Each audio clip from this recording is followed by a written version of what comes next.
to get used to uncertainty or used to or ambiguity, a lot of intriguing phenomenon arises.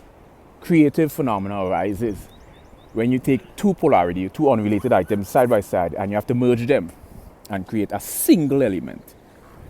You have to create a single phenomenon. So this disparity have to become one cohesive phenomenon, right?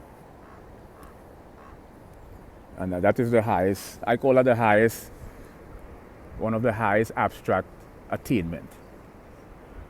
Einstein was infatuated with this phenomena.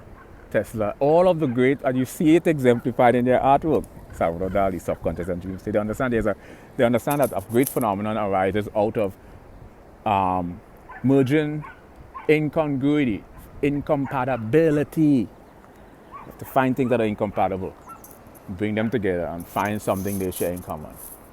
That's the quintessential of geniusness. That is the essence of geniusness. And that's an ability. You have it or you don't have it.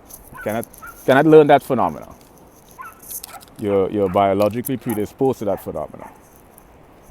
So that biological predisposition allows you to tap in to that abstract area of thinking. All right, and it allows you to download this information.